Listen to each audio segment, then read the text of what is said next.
நண்பர்கள் அனைவரையும் நமது சேனலுக்கு வரவேற்கிறோம். லைக், ஷேர், சப்ஸ்கிரைப் மூலமாக உங்களுடைய ஆதரவையும் எதிர்பார்க்கிறோம். அன்பிற்குரியவர்களே, நாம் தொடர்ந்து ஈரான், அமெரிக்கா பற்றிய பல செய்திகளை தொடர்ந்து தொகுத்து வழங்கி வருகிறோம். அதன் தொடர்ச்சியாக இன்றும் சில செய்திகளை உங்களோடு பகிர்ந்து கொள்ளவிருக்கிறேன். ஏராளமான அப்டேட்டுகள் இருந்தாலும் அவைகளில் முக்கியமானவைகளை மட்டும் உங்களோடு இன்று பகிர்ந்து கொள்ளவிருக்கிறேன்.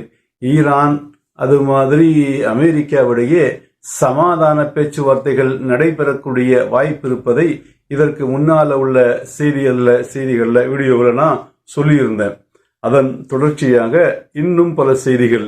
இந்த இரண்டு நாடுகளுக்கிடையேயும் சமாதான பேச்சுவார்த்தை நடப்பதற்கு வாய்ப்பு இருந்தாலும் கூட, சமாதான பேச்சுவார்த்தையை இந்த நாடுகள் விரும்பினாலும் கூட, அந்த சமாதான பேச்சுவார்த்தை நடப்பதற்கு வாய்ப்பில்லை என்ற செய்திகளும் வந்து கொண்டிருக்கிறது. முதலில் இந்த சமாதான பேச்சுவார்த்தை துருக்கி, கத்தர், அது மாதிரி துருக்கி, கத்தர், எகிப்தினுடைய முயற்சியில துருக்கியில் நடக்கும் என்ற ஒரு சொல்லப்பட்டது.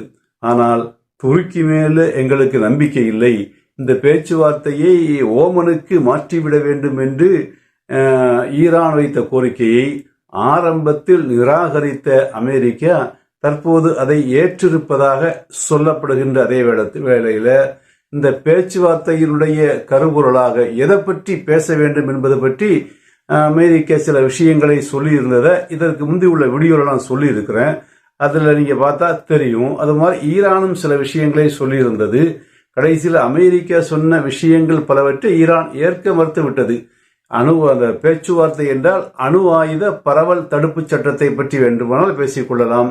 எங்களுடைய ஏவுகணையை பற்றியோ, எங்களுடைய ட்ரோன்களை பற்றியோ, இன்ன பல எங்களுடைய ஆயுதங்களை பற்றியோ, ஏவுகணையின் தூரத்தை பற்றியோ எல்லாம் நாங்க பேசுறதுக்கு தயாரில்லை. அது பேச்சுவார்த்தையிலேயே வரக்கூடாது. அணு ஆயுத பரவல் தடுப்பு சட்டத்தை பற்றி பேசுவதென்றால் வாருங்கள் பேசுவோம் என்று ஈரான் சொல்லியிருக்கிறது.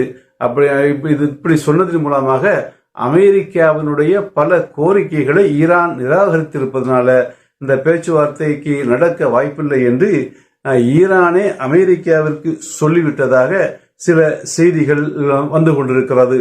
நான் இந்த வீடியோவை வெள்ளிக்கிழமை அதிகாலையில பதிவேற்றம் செய்கிறேன், பதிவிடுகிறேன். ஆனால் இந்த நிமிடம் வரையிலும் பேச்சுவார்த்தை சம்பந்தமான எந்த முயற்சிகளும் ஆரம்ப முயற்சிகளும் தொடங்கவில்லை. ஆயினும் இன்று வெள்ளிக்கிழமை ஓமனிலே இந்த பேச்சுவார்த்தை தொடங்குவதற்கு அதிக வாய்ப்பு இருப்பதாக செய்திகள் வந்து கொண்டிருக்கிறது. என்னங்கிறது இன்று மாலை என்ன செய்யும் தெரிய வரும். அப்படி தெரிய வரும்போது அடுத்த விஷயங்களை அடுத்த வீடியோவில் நான் உங்களுக்கு சொல்றேன். அது மாதிரி பேச்சுவார்த்தை சம்பந்தமாக இன்னும் எதிரும் புதிருமான பல விஷயங்கள் வந்தாலும் கூட அது நடப்பதற்கு வாய்ப்பு இருக்கிறது என்பதை பலர்களும் சொல்லி வருகின்றனர். அமெரிக்காவினுடைய துணை அதிபர் ஜேடி வான்ஸ், இந்த ஜேடி வான்ஸ் ஒரு விஷயத்தை சொல்றாரு. நாங்க ஈரானுடைய வெளியுறவுத்துறை அமைச்சரோடு தொடர்ந்து தொடர்பில் இருக்கிறோம், பேசி வருகிறோம், எங்களுடைய விஷயங்களை சொல்லி வருகிறோம். ஆனால் இங்கு ஈரானில் ஒரு அபூர்வமான விஷயம் இருக்கிறது, அதிசயமான விஷயம் இருக்கிறது.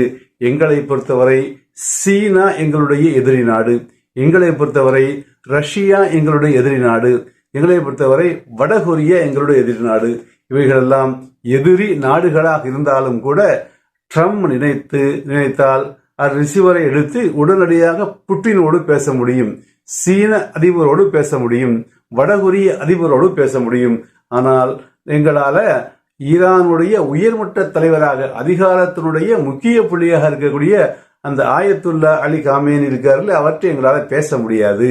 அவர் தொடர்புல வரமாட்டாரு, அவர் எங்களை விரும்புவதும் இல்லை, அதனால எங்களோட ஒரு பேசவும் விரும்ப மாட்டாரு.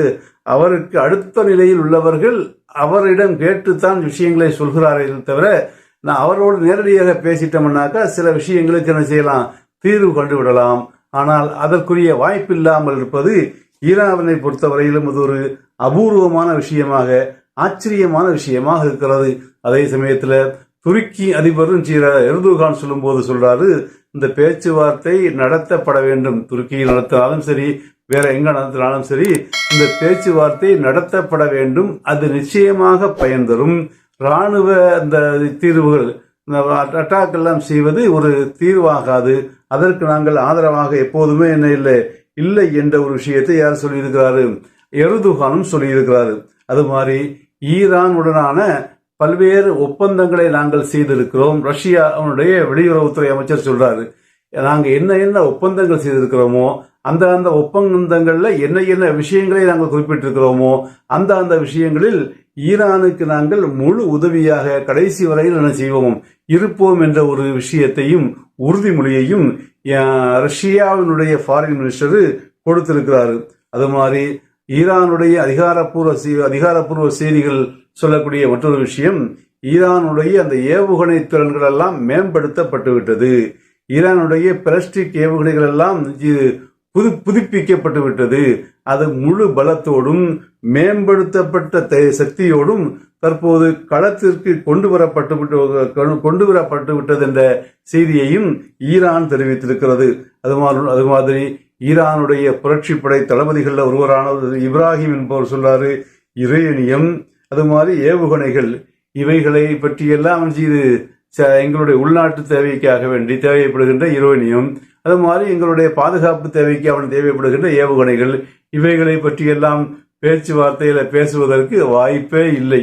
அப்படி வாய்ப்பு இல்லாததுனால அந்த பேச்சுவார்த்தை வெற்றி பெறவும் வாய்ப்பில்லை என்று அந்த ஈரானுடைய புரட்சி படையின் தளபதிகளில் ஒருவர் இப்ராஹிம் இந்த விஷயத்தை சொல்றாரு.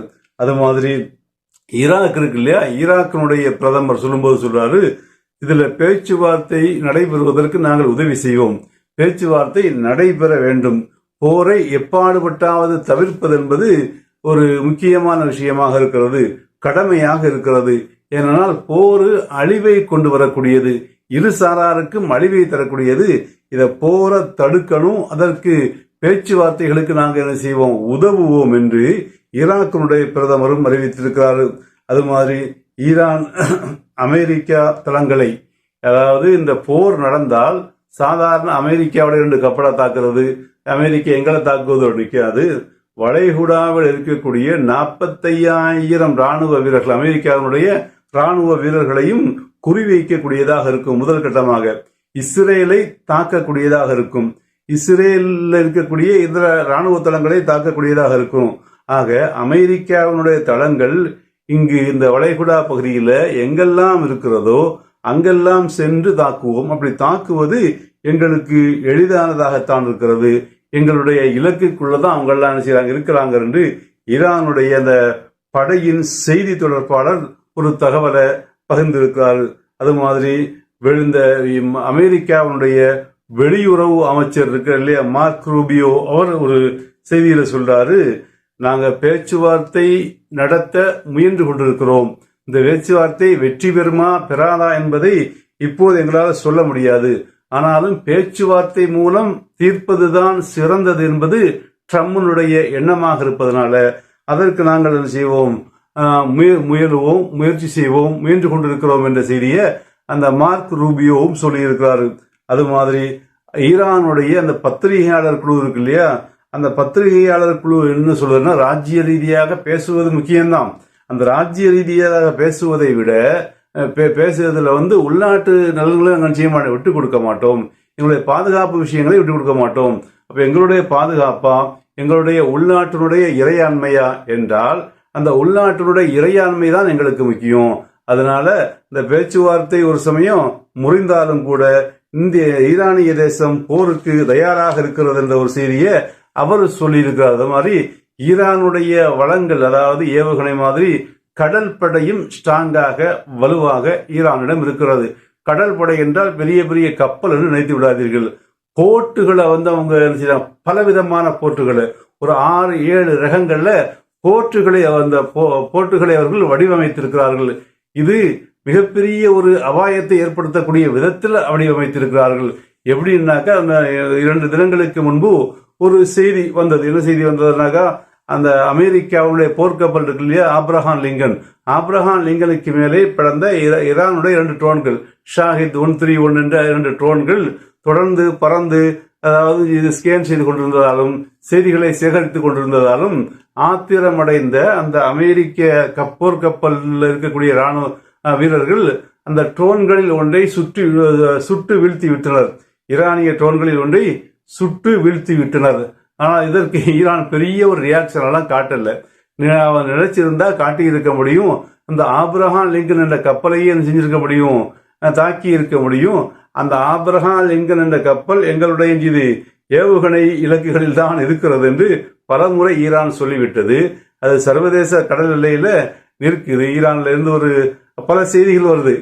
அந்த பேச்சுவார்த்தையை பற்றி ஈரான் பேசுகின்ற பொழுது சொல்லியது, அதாவது பேச்சுவார்த்தைனாக்கா எங்களை அழுத்தம் கொடுத்து பேச்சுவார்த்தைக்கெல்லாம் கொண்டு வர முடியாது, போர்க்கப்பலையெல்லாம் அங்கே நிப்பாட்டிட்டு செய்ய முடியாது, பேச்சுவார்த்தைக்கெல்லாம் வர முடியாதுன்னு சொன்ன பிறகு அந்த போர்க்கப்பலை கொஞ்சம் தூரத்துக்கு தள்ளி கொண்டு போயிட்டாங்க என்ற அடிப்படையில் அது வந்து சர்வதேச எல்லையில் ஈரான்ல இருந்து 500 அல்லது 1000 கிலோமீட்டர் தூரத்தில் நிற்கிறது. இப்ப இந்த கப்பலின் மீது பறந்த அந்த ட்ரோனை தான் சுட்டு தொழிலிருக்கிறாங்க. ஆனா அது பற்றி ஈரான் எந்த ரியாக்ஷனும் காட்டாம அந்த ஹர்முஸ் ஜலசந்தி இருக்கு இல்லையா, இந்த ஹர்முஸ் ஜலசந்தியை நோக்கி ஒரு ஈரானிய எண்ணெய் கப்பல் அமெரிக்க கொடியை அசைத்துக் கொண்டே நாங்க அமெரிக்கா என்பதை காட்டிக்கொண்டே வந்ததாகவும், வந்ததும் அதை நோக்கி ஒரு 6 அல்லது 7 ஈரானிய படகுகள் போட்டுகள் அசுர வேகத்துல பாய்ந்து சென்றதாகவும், இதை பார்த்து அசுர வேகம்னா அந்த ஈரானிய போட்டுகளை பத்தி நம்ம சொல்லணும், கொஞ்சமாக சொல்லணும். ஏன்னா அதை எப்படி வடிவமைச்சிருக்காங்கன்னாக்கா பல தரங்கள் வடிவமைச்சிருக்காங்க. ஒரு 400-500 கிலோமீட்டர் வேக தண்ணிக்குள்ள 400-500 கிலோமீட்டர் போட்டு போதெல்லா பெரிய விஷயம். அது போறது மாதிரி வடிவமைச்சிருக்காங்க. 70-80 கிலோமீட்டர்ல போறது மாதிரி, 150-160 கிலோமீட்டர் போறது மாதிரி, இப்படி பல தூரங்கள்ல பல இலக்குகளை நோக்கி போகக்கூடிய விதத்துல அமைச்சிருக்காங்க. அது அதிவேகத்துல பாய்ந்து செல்கிறது. பாய்ந்து செல்றது எப்படி பாய்ந்து செல்கிறது, திடீர்னு அதுக்கு ஏதாவது ஆபத்துகள் வருவதா இருந்தாக்கா, அதை தாக்குவதற்கு ஏதாவது வருவதா இருந்தாக்கா பட்டென்று தண்ணீரில் மூழ்கிக் கொள்கிறது. பிறகு கொஞ்ச நேரம் சென்று தண்ணீருக்கு மேலே வருகிறது. இன்னும் ஏதாவது பிரச்சனை வந்தால் ரூட்டையே மாற்றுகிறது. இப்படி பல்வேறு விதங்கள்ல இந்த போட்டுகள் வடிவமைச்சிருக்கிறாங்க. இந்த போட்டுகள்ல பல்லாயிரக்கணக்கான போட்டுகளை இப்படி தயாரிச்சு வச்சிருக்காங்க. இதுல இன்னொரு மேம்பட்ட விஷயம் என்னக்கா, ஆள் இருக்காது, ஆட்டோமேட்டிக். இது வந்து இது ரிமோட்டாக செலுத்தப்படக்கூடியதாக இருக்கிறது. இப்ப இது அசுர வேகத்தில் செல்லும் பொழுது அப்படி அந்த ஒரு ஈரானிய எண்ணெய் கப்பல் வருகிறது. அதை நோக்கி 6 போட்டுகள் இது அசுர வேகத்தில் பாய்ந்து செல்கிறது. பாய்ந்து செல்வதை கண்டு அஞ்சிய அமெரிக்கா உடனடியாக அந்த கப்பலை பின்வாங்கி கப்பலை திருப்பி கொண்டு சென்று விட்டது, பயத்தினால, அச்சத்தினால. இப்ப இந்த போட்டை எப்படி வடிவமைச்சிருக்காங்கன்னா, இந்த ஆள் இருக்காது ஒண்ணு அதிவேகத்துல சென்று அந்த கப்பல்ல மோதிச்சுனாக்கா கப்பலை வந்து ஓட்ட போட்டால் அது சரி செய்ய முடியாத அளவிற்கு ஓட்ட போட்டு விடும். பிறகு தண்ணியில மூழ்கி சாவறதை விட அந்த கப்பலுக்கு வேற வேலை செய்யாது இருக்காது. இந்த அடிப்படையில தான் அந்த போட்டுகளை அவங்க வடிவமைச்சிருக்கிறாங்க. இப்ப இது அமெரிக்காவுக்கு தற்போது மிகப்பெரிய ஒரு அச்சுறுத்தலாக, அமெரிக்காவுக்கு இது மிகப்பெரிய ஒரு சவாலாக இருந்து கொண்டிருக்கிறது. இப்படி பல விதங்களிலும் ஆயுத வலிமை பெற்றதாக ஈரான் இருப்பதனால தான் அமெரிக்கா தயங்குகிறது. அடிக்க வேண்டும் என்று நினைத்தாலும் அதன் பிறகு ஏற்படக்கூடிய விளைவுகளை நினைத்து அஞ்சிக் கொண்டிருக்கிறது. இந்த பேச்சுவார்த்தை பற்றிய விஷயங்கள் இன்று வெள்ளி மாலை தெரிய வந்த பிறகு அடுத்த நிகழ்வில், அடுத்த வீடியோவில் சந்திப்போம் என்று கூறி விடைபெறுகிறேன்.